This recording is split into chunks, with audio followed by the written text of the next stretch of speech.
Welcome back. हमने class 11th secretarial practice that is SP का chapter 12 start किया है, करस्पॉन्डेंस विद स्टैट्यूटरी अथॉरिटीज़। पिछले वीडियो में हमने इस चैप्टर का स्टैट्यूटरी अथॉरिटीज़ का पूरा पार्ट डिटेल में स्टडी कर लिया है, that is NCLT national company law tribunal, NCLT national company law appellate tribunal and SEBI securities and exchanges board of India. So ये पूरे स्टैट्यूटरी अथॉरिटीज़ के बारे में डिटेल में हमने पिछले वीडियो में स्टडी कर लिया है। And precautions to be taken by the secretary while corresponding with statutory authorities, कि सेक्रेटरी को किन किन बातों का ध्यान रखना पड़ता है जब वो स्टैट्यूटरी अथॉरिटीज़ के साथ में करस्पॉन्डेंस करती हैं। तो ये सारे टॉपिक्स हमने पिछले वीडियो में डिटेल में स्टडी कर लिए हैं। सो इस वीडियो में हम लेटर्स का पार्ट स्टार्ट करेंगे। Alright, that is specimens letter. So यहाँ से ये टॉपिक स्टार्ट करते हैं। लेट्स सी किस तरीके से सेक्रेटरी लेटर्स लिखती हैं जब वो स्टैट्यूटरी अथॉरिटीज़ के साथ में करस्पॉन्डेंस करती हैं, कम्युनिकेट करती हैं। Let's begin with the topic. Now let us see few instances when a secretary has to correspondence with few of the statutory authorities. So यहाँ पे कुछ एग्जाम्पल्स गिवन है लेटर्स के कि किस तरीके से सेक्रेटरी लेटर्स लिखेंगी जब वो स्टैट्यूटरी अथॉरिटीज़ के साथ में करस्पॉन्डेंस करती हैं, ऑलराइट, कम्युनिकेट करती हैं। So let's see, very first is correspondence with ROC for extension of time for holding annual general meeting, that is AGM. So first letter किससे रिलेटेड है? Extension for time for holding annual general meeting, that is secretary ROC registrar of companies को letter लिख रही हैं time extend करने के लिए। That is company में जो एजीएम होता है, एनुअल जनरल मीटिंग होती है, उसका टाइम एक्सटेंड करने के लिए, बढ़ाने के लिए सेक्रेटरी किस तरीके से लेटर्स लिखती है आरओसी को। Let's see, if a company cannot hold its AGM within the prescribed time limit, it has to seek an approval from the ROC for extension of time to hold the AGM. सो यहाँ पे क्या बोला है कि जब company, कभी कभी हो सकता है कि कुछ प्रॉब्लम आ जाती है, कुछ डिफिकल्टी आ जाती है, कुछ रीजंस की वजह से company AGM that is annual general meeting जो है वो प्रिस्क्राइब टाइम लिमिट में, जो टाइम गिवन है उतने टाइम में वो एजीएम कंडक्ट नहीं कर पाती, तो उसके लिए सेक्रेटरी क्या कर रही है, आरओसी के पास एक लेटर लिखती है for the approval for extension of the time, कि उन्हें टाइम थोड़ा बढ़ाकर चाहिए एजीएम को कंडक्ट करने के लिए। The ROC can give an extension up to 3 months. Some of the reasons why a company may not be able to hold its AGM on time may be.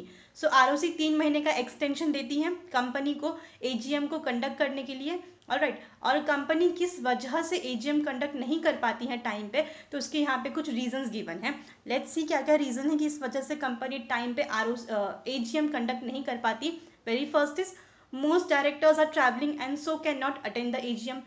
Company में जितने भी directors हैं उनमें से काफ़ी ज़्यादा डायरेक्टर्स जो है, मोस्टली जितने डायरेक्टर्स हैं कंपनी के, वो ट्रैवल कर रहे हैं, मे बी हो सकता है आउट ऑफ कंट्री हो या फिर आउट ऑफ सिटी हो, ऑलराइट, तो ट्रैवल कर रहे हैं, इसके वजह से वो एजीएम अटेंड नहीं कर सकते। तो एक ये रीज़न है कि एजीएम का टाइम एक्सटेंड करवाना होगा उन्हें। नेक्स्ट रीज़न है strike by employees for the last few months which has stopped all normal activities of the company. So company के जितने भी एम्प्लॉयज़ हैं उन्होंने स्ट्राइक कर दी है, और हड़ताल कर दी है, जिसके वजह से कंपनी का जो काम है वो रुक गया है। तो उसके वजह से क्या हो रहा है, जितने भी नॉर्मल एक्टिविटीज़ है, जितने भी काम है वो स्टॉप हो गए हैं।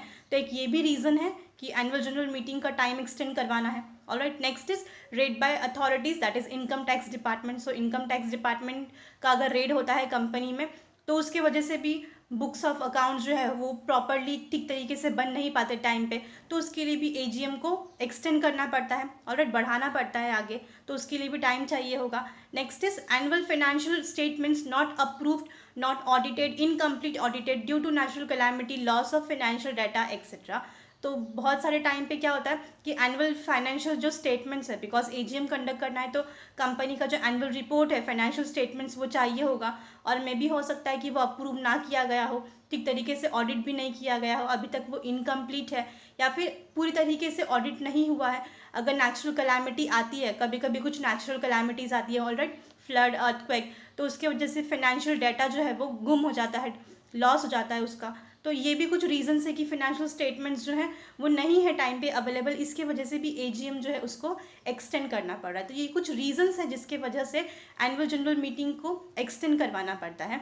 So let's see, very first letter जो है देख लेते हैं related to extension of time to hold AGM, that is annual general meeting. Let's see, तो यहाँ पे पहला लेटर है letter to ROC for seeking extension of time to hold AGM, alright. तो इस तरीके से यहाँ पे लेटर गिवन है, फॉर्मेट गिवन है, देख लेते हैं। सो वेरी फर्स्ट क्या आएगा, कंपनी का नाम आएगा सनराइज लिमिटेड, देन कंपनी का registered address, that is registered office, moon house, civil road, Vashi, Mumbai, pin code दिया है एंड कंपनी का सिन नंबर। ऑलराइट, तो ये वाला जो पर्टिकुलर चीज़ है वो एकदम कॉमन होता है हर एक लेटर में। नेक्स्ट आता है phone number, then phone number के जस्ट सामने आता है कंपनी का वेबसाइट, देन ईमेल आईडी।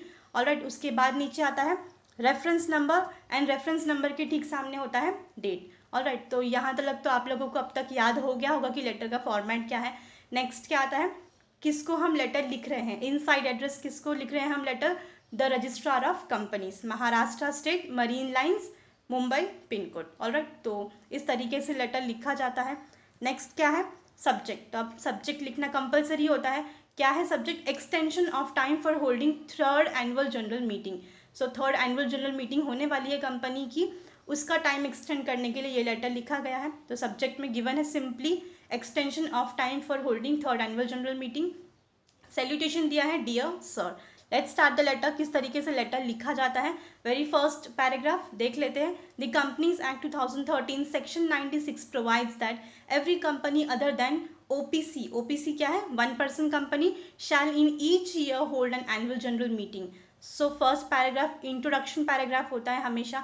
यहाँ बताया गया है कि कंपनी एक्ट 2013 मतलब कंपनी का जो एक्ट है, लॉ है 2013 का, सेक्शन 96 में बोला गया है हर एक कंपनी को, सिर्फ वन पर्सन कंपनी को छोड़ के बाकी जितनी भी कंपनी है हर कंपनी को साल में एक बार एनुअल जनरल मीटिंग कंडक्ट करनी होती है।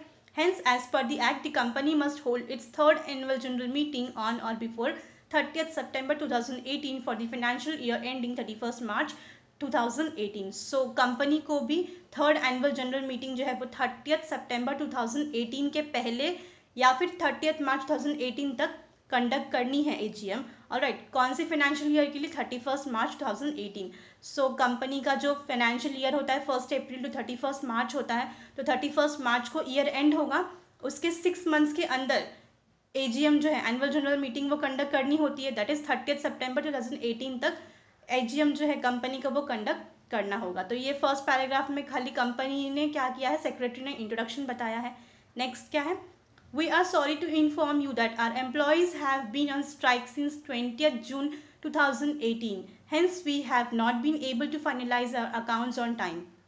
तो सेकेंड पैराग्राफ में रीज़न बताया है, दैट इज़ मेन पैराग्राफ ये है कि कंपनी को एनुअल जनरल मीटिंग रखनी होती है बट हम नहीं रख पा रहे हैं टाइम पे। ऑलराइट, यहाँ पे बताया गया है reason, we are sorry to inform you that our employees have been on strike since 20th June 2018। That is company के जो एम्प्लॉयज़ हैं वो स्ट्राइक पे हैं सिंस 20th जून 2018 से वो स्ट्राइक पर हैं। तो मतलब कंपनी का सारा काम जो है वो रुका हुआ है, कंपनी के काम हो नहीं रहे हैं, इसके वजह से जितने भी बुक्स ऑफ अकाउंट्स है वो फाइनलाइज नहीं हो पाए हैं। Alright, therefore in the given circumstances we are not in a position to hold the AGM before 30th September 2018। तो 30th सितंबर 2018 तक एजीएम को कंडक्ट करना था, बट बिकॉज फाइनल अकाउंट्स जो है फाइनलाइज नहीं हुए हैं, अकाउंट्स कंपनी के जो बुक्स ऑफ अकाउंट्स होते हैं ड्यू टू एम्प्लॉयज स्ट्राइक पे चले गए हैं, इसके वजह से 30th सितंबर 2018 तक हम अपना एजीएम कंडक्ट नहीं कर पाएंगे। ऑलराइट, तो लास्ट पैराग्राफ में कंक्लूड क्या किया है, we therefore request you to grant us an extension of 2 months for holding the AGM that is up to 30th November 2018. We will be highly obliged if you grant us the extension. तो last paragraph में, concluding paragraph में request की गई है registrar of companies को, क्या बोला गया है रिक्वेस्ट में कि हम आपसे रिक्वेस्ट करते हैं कि हमें 2 महीने का एक्सटेंशन दे दिया जाए एजीएम को कंडक्ट करने के लिए। मोस्टली 3 months का एक्सटेंशन मिलता है, बट यहाँ पे इन्हें सिर्फ 2 ही months का एक्सटेंशन चाहिए 30th नवंबर 2018 तक एजीएम को कंडक्ट करने के लिए। ऑलराइट, देन उसके बाद फिर थैंकिंग यू करके लेटर को क्लोज किया है। ऑलराइट, देन कॉम्प्लीमेंट्री क्लोज दिया, yours faithfully for Sunrise Limited. Letter को इसने लिखा है कंपनी सेक्रेटरी ने, तो सिग्नेचर कंपनी सेक्रेटरी। एनक्लोजर यहाँ पे गिवन है copy of annual report of 2016 and 17। Alright, तो इस तरीके से ये लेटर लिख के क्लोज किया गया है। नेक्स्ट लेटर देख लेते हैं, letter to MCA that is ministry of corporate affairs को ये लेटर लिखा गया है, ये भी एक स्टैट्यूटरी अथॉरिटी है। Alright, so letter to MCA for ticket raising और other services related technical complaints. तो MCA को हम लेटर लिख रहे हैं, दैट इज सेक्रेटरी जो है वो MCA को लेटर लिख रही है फॉर टिकट रेजिंग, या तो फिर कुछ टेक्निकल कंप्लेंट्स आ जाती हैं। ऑलराइट, दैट इज जब भी हम ऑनलाइन कुछ फॉर्म्स फिलअप करते हैं, तो ऑनलाइन फॉर्म फिलअप करने के समय कुछ जब टेक्निकल एरर्स आता है, कुछ प्रॉब्लम आती है, तो उससे रिलेटेड कंप्लेंट करने के लिए या फिर प्रॉब्लम बताने के लिए लेटर लिखा जा रहा है, दैट इज सेक्रेटरी MCA को, मिनिस्ट्री ऑफ कॉर्पोरेट अफेयर्स को लेटर लिख रही हैं. Let's see. These days companies have to file various documents electronically with the MCA at its portals.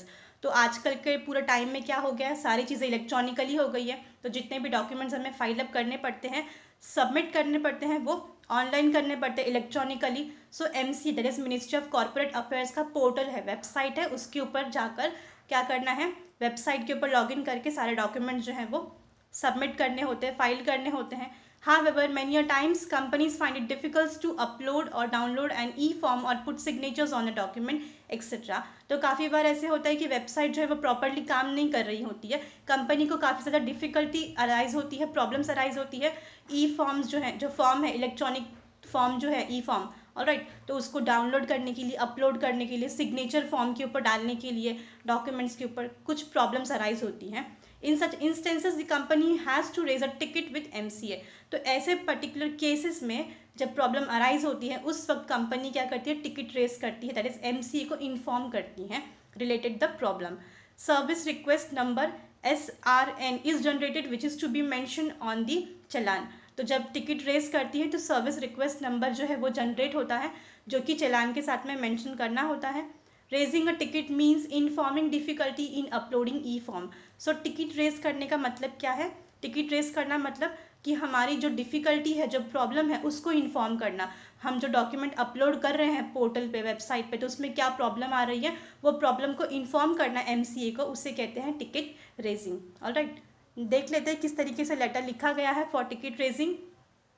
Sunrise limited. So first of all क्या आएगा, company का नाम आएगा, एकदम बोल्ड में लिखा है. देन उसके बाद address, registered office, moon house, civil road, Vashi, Mumbai, pin code, then CIN number, company का सिन नंबर है. ऑलराइट, तो यहाँ तक तो चीज़ें क्लियर है एकदम. नेक्स्ट क्या है, फ़ोन नंबर, फ़ोन नंबर के जस्ट सामने कंपनी का website and email ID. Alright, उसके बाद आएगा रेफरेंस नंबर, रेफरेंस नंबर के ठीक सामने होता है डेट. उसके बाद फिर हम लेटर किसको लिख रहे हैं, इनसाइड एड्रेस जो है, हम जिसको लेटर लिख रहे हैं, किसको लेटर लिख रहे हैं, MCA. तो MCA का पर्टिकुलर किसी एक को लेटर लिखते होंगे. सो वेब इंफॉर्मेशन मैनेजर को हम लेटर यहाँ लिख रहे हैं. A wing, Shastri Nagar garage, number 14, doctor Rajendra Prasad road, new Delhi, pin code. Alright, तो इस तरीके से एड्रेस गिवन है. सब्जेक्ट जो है एकदम सिंपल गिवन है, सब्जेक्ट डिफ़िकल्टी इन डाउनलोडिंग ई-फॉर्म. सो ई-फॉर्म को डाउनलोड करने के लिए डिफ़िकल्टी आ रही है, प्रॉब्लम अराइज हो रही है, ये सब्जेक्ट मेंशन गिवन है. नेक्स्ट इज डियर सर करके सैल्यूटेशन दिया है. देन लेटर स्टार्ट किया है किस तरीके से, company needs to file form SH7 to intimate the registrar of companies about the alteration made in our share capital. तो यहाँ पे क्या बताया गया है, इंट्रोडक्शन पैराग्राफ में, फर्स्ट पैराग्राफ इंट्रोडक्टरी होता है. क्या बताया गया है कि कंपनी ने अपने शेयर कैपिटल में कुछ अल्टरेशन किए हैं, चेंजेस किए हैं, इसके लिए उन्हें फॉर्म जो है वो फाइल करना है टू रजिस्ट्रार ऑफ कंपनीज, ये बताने के लिए कि हमारे कंपनी के शेयर कैपिटल्स में हमने कुछ अल्टरेशन किए हैं, चेंजेस किए हैं. और कौन सा फॉर्म फाइल करना है हमें, SH7. तो ये फॉर्म जो है, फॉर्म नंबर 7 जो होता है, SH7 जो है, ये शेयर कैपिटल अल्टरेशन का फॉर्म है. ऑलराइट, तो ये रजिस्ट्रार ऑफ कंपनीज में फाइल करना होता है. However, from last 2 days we are unable to download the form. तो लास्ट 2 days से ट्राई कर रहे हैं कंपनी ट्राई कर रही है फॉर्म को डाउनलोड करने के लिए, बट फॉर्म डाउनलोड नहीं हो पा रहा है. The system message states the file is damaged and it can not be repaired. और सिस्टम क्या बता रहा है, बिकॉज ऑनलाइन करना पड़ता है और हर एक चीज़, ऑलराइट, फॉर्म को डाउनलोड करना पड़ता है, फिलअप करना पड़ता है, डॉक्यूमेंट्स अटैच करने होते हैं, बट फॉर्म जो है वो डाउनलोड नहीं हो पा रहा है. 2 दिन से हम ट्राई कर रहे हैं. मैसेज में क्या बता रहा है कि फ़ाइल जो है वो डैमेज हो गई है और रिपेयर नहीं हो पा रही है, ये मैसेज बता रहा है. We have tried our best to resolve the issue but fail, hence we request you to look into the matter at the earliest. तो लास्ट में कंक्लूडिंग पैराग्राफ में रिक्वेस्ट की गई है, बोला गया है क्या कि हमने हमारा बेस्ट ट्राई किया है प्रॉब्लम को रिजॉल्व करने के लिए, बट प्रॉब्लम रिजॉल्व नहीं हो रही है, फाइल डाउनलोड नहीं हो रही है. सो आप प्लीज़ आपको रिक्वेस्ट कर रहे हैं कि प्लीज़ आप एक बार मैटर को चेक कर लीजिए कि क्या टेक्निकल प्रॉब्लम है, एरर आ रही है. ऑलराइट, तो इस तरीके से लेटर को क्लोज किया है. एकदम शॉर्ट में लेटर है, कंसाइज है, जितना चाहिए सिर्फ उतनी ही इन्फॉर्मेशन लेटर में प्रोवाइड करके लेटर कंप्लीट किया गया है. ऑलराइट, सो लास्ट में थैंकिंग यू करके लेटर को क्लोज किया है. देन कॉम्प्लीमेंट्री क्लोज है, yours faithfully for Sunrise Limited. Lastly signature दिया है कंपनी सेक्रेटरी का.